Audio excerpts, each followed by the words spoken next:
स्टारडमचा वापर करून राजकारणात उतरणं हे काही आपल्यासाठी नवीन नाही। आपल्या देशात स्टारडमचा वापर करून राजकारणात उतरणं आणि यश मिळवणं हे सर्रासपणे होत असतं। पण तामिळनाडूमध्ये काही दिवसांपूर्वी थालापती विजयने जे करून दाखवलं ते साधं नव्हतं, कारण त्याच्या सभेला जमलेली गर्दी अभूतपूर्व होती। त्या एका सभेने संपूर्ण देशात खळबळ माजवली।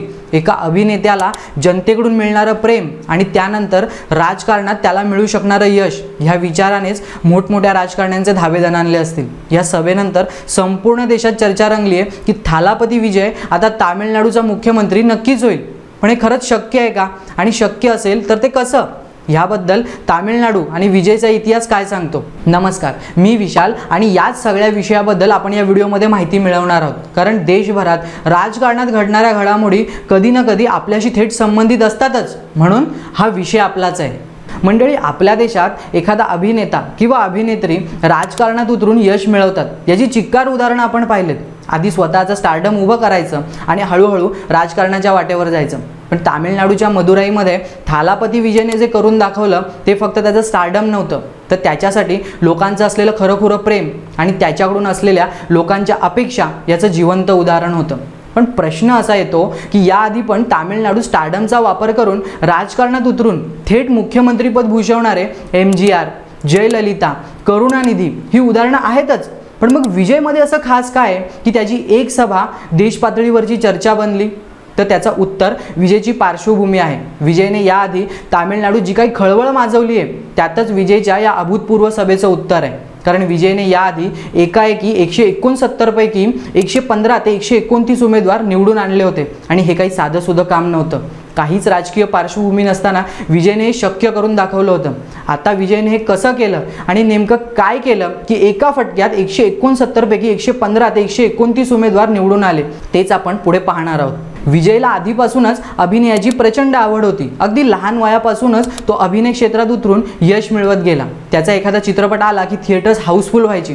बरं, विजयला राजकारणाची काहीही आवड नव्हती, पण त्याच्या राजकारणाशी संबंध आला तो त्याच्या वडिलांमुळे। त्याचे वडील S.A. चंद्रशेखर तामिळ चित्रपटसृष्टीमधील एक दिग्दर्शक आहेत। त्यांनी विजयच्या नकळत एक पक्ष स्थापन केला आणि त्या पक्षाला विजयचं नाव दिलं।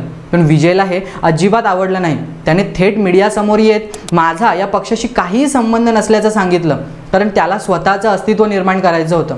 पण हळूहळू लोकांचं प्रेम आणि त्याच्याकडून असलेल्या अपेक्षा लक्षात घेता त्याने स्वतःचा एक फॅन क्लब सुरू केला, ज्याला नाव दिलं विजय मक्कल इयक्कम।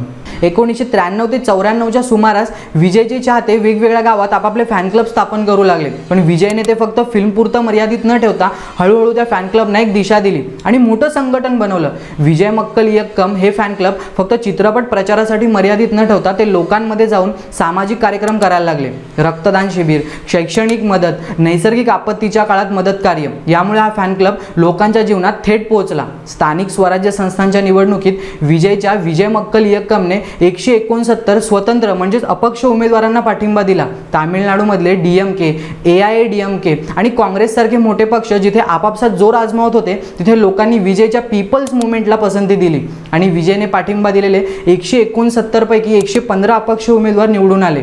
काही सोर्सेसच्या माहितीनुसार 129 उमेदवार निवडून आल्याचं सांगितलं जातं। म्हणजे या निवडणुकीत 70% यश हे विजयने मिळवलं होतं।